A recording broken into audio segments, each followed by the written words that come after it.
Ya dulur, di depan kita ini adalah tanaman IP32 yang sekarang sudah berumur 75 HST. Dimana pada saat usia 75 HST ini tanamannya sudah melakukan pengisian. Agar pengisiannya ini bisa maksimal, bisa meningkatkan hasil yang didapat, tentunya kita membutuhkan nutrisi yang amat sangat berimbang. Yang bertujuan untuk apa? Ya, yang bertujuan untuk mensuplai lur ya, mensuplai makanan pada tanaman padinya agar tidak terganggu dan tentunya bisa maksimal pengisiannya. Dan hasil akhirnya atau goalnya apa? Ya, hasil akhirnya bisa meningkatkan produktivitas dari tanaman padi sebanyak 30%. Terus nutrisi apakah itu yang bisa meningkatkannya?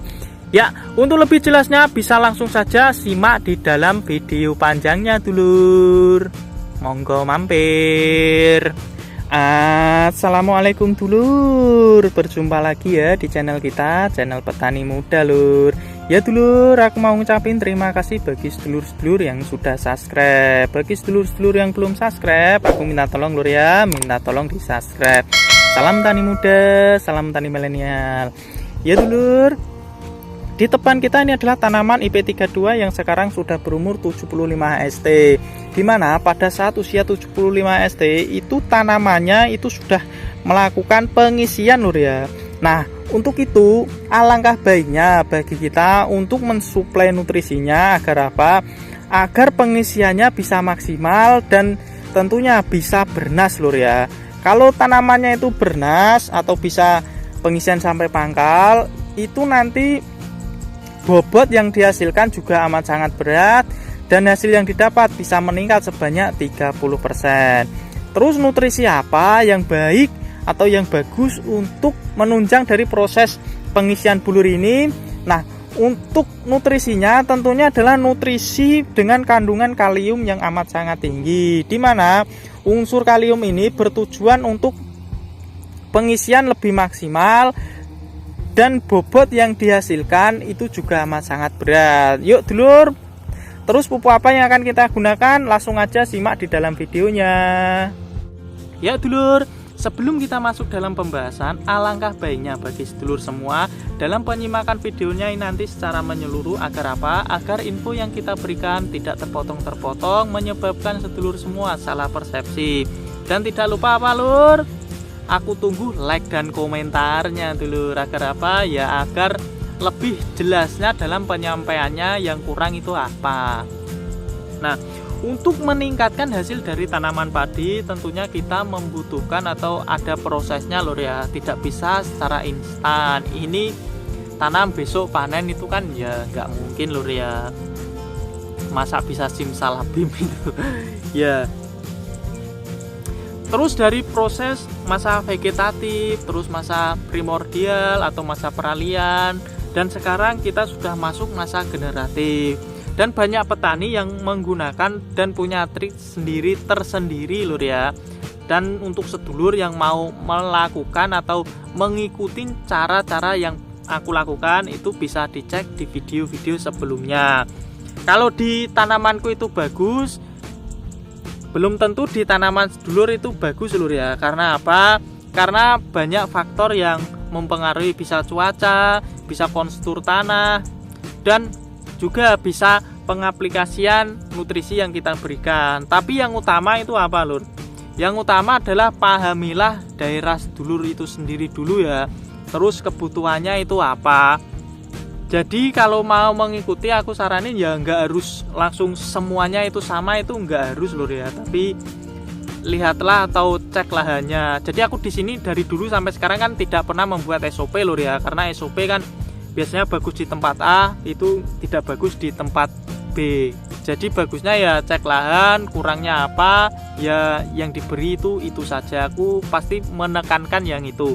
Nah, untuk masa generatif tentunya kita membutuhkan nutrisi yang tinggi K dan juga rendah N. Seperti biasa, itu paling bagus dalam penggunaan nutrisi itu penggunaan pupuk majemuk lur ya. Kalau aku pribadi ya. Karena apa? Karena pupuk majemuk ini bertujuannya atau dia itu lebih spesifik gitu lur. Jenis kegunaannya itu toh tidak meluas gitu ya atau melebar gitu. Kalau pupuk sempurna kan pasti melebar lur ya.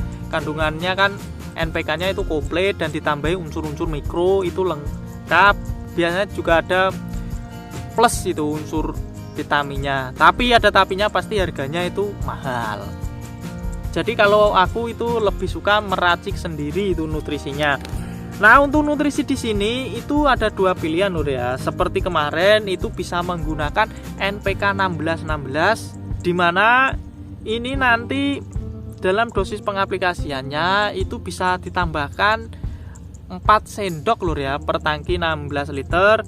Dan tentunya kalau kemarin di masa peralihan atau primordial itu kan pengencerannya kan harus diencerkan dengan air hangat dulu sebelum kita aplikasikan ya, seharinya sebelumnya itu toh. Tapi kalau sudah masuk masa generatif itu tidak usah lur ya, seperti di masa vegetatif kemarin, yaitu apa ya, langsung aja aduk atau campur gitu saja lur, itu nggak masalah. Nah, dan tentunya tidak lupa kalau penggunaan NPK 16 itu ditambahi dengan ini lur ya, yaitu apa, pupuk asam amino super. Untuk kejelasannya ini adalah dan pengaplikasiannya aku kira sudah cukup jelas lur ya, jadi aku ini skip ini. Nah, untuk pilihan yang kedua, nah tadi aku sudah sebutkan dalam penggunaan pupuk majemuk. Untuk penggunaan pupuk majemuk di sini aku juga masih punya lur ya, sisa dari tanam kemarin atau MT pertama, yaitu bisa menggunakan pupuk majemuk PN Pril lur ya. Ini dari Pak Tani ini. Karena kandungannya ini N dan K yang bertujuan untuk itu tadi lur, pengisian itu amat sangat baik. Dimana kandungan N-nya di sini, N-nya adalah N nitrat lur ya, yaitu adalah N yang mudah diserap untuk tanaman. Dan tidak ada klornya lur. Klor di sini ini kan bebas klor lur ya. Klor itu biasanya ada tanaman-tanaman tertentu kalau diaplikasikan ada klornya itu bisa malah rontok gitu lur, atau tidak tahan gitu. Nah, untuk N-nya di sini ini sebesar 13% dan K-nya atau kalium itu sebanyak 45%. Nah, ini kan ada lur ya keterangannya ini. Aku cuma menyebutkan ini. Nah, ini bertujuan untuk apa? K di sini bertujuan untuk menambah bobot atau memaksimalkan pengisian dan juga menghindari dari kerontokan buah yang dihasilkan. Terus N-nya di sini ini bertujuan untuk apa? Nah, N-nya di sini itu bertujuan untuk tetap menghijaukan tanaman dan juga membantu proses fotosintesis agar tanamannya itu tetap hijau segar dan juga memaksimalkan proses pengisiannya itu lur ya. Untuk dosis pengaplikasian kalau menggunakan pupuk NPN kristal ini itu berapa? Untuk dosis pengaplikasian ya sesuaikan kebutuhan tanaman itu tadi lur ya. Tanamannya itu subur, gemuk atau kurang subur itu ya beda-beda lur ya. Kalau tanamannya itu kurang subur itu kita bisa mengaplikasikannya itu sebanyak 5 sendok makan. Tapi kalau tanamannya itu setengah atau standar itu kita bisa mengaplikasikannya itu 4 sendok. Terus kalau tanamannya itu subur itu kita cukup mengaplikasikannya itu 3 sendok. Jadi beda lur ya dalam pengaplikasiannya. Karena apa ya, karena kita juga menghitung estimasi lur ya untuk pengiritan gitu.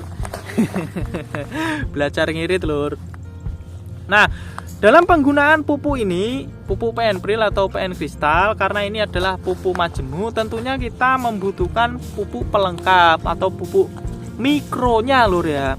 Dan di sini kalau aku sekarang penggunaan pupuk mikro atau pelengkapnya itu lebih mengutamakan penggunaan ini lur ya, asam amino super, karena untuk manfaat yang dihasilkan atau yang didapat itu sudah terbukti amat sangat baik lur. Kalau menggunakan ini, kalau cuma menggunakan pupuk mikro itu biasanya ya cuma melengkapi, tapi untuk lebih bagus atau dan lebih mantapnya dari tanaman itu bagus penggunaan ini lur ya, asam amino super. Dan yang sudah pakai pasti sudah tahu itu lur perbedaannya ya, dari treatment 1 kemarin menggunakan pupuk mikro dan penggunaan ini asam amino super. Nah dulur, itu tadi penjelasan atau cara kita untuk meningkatkan hasil dari tanaman padi kita. Bagi sedulur-sedulur yang belum jelasnya bisa ditanyakan di kolom komentar. Bagi yang suka bisa di like. Salam tani muda, salam tani milenial. Assalamualaikum.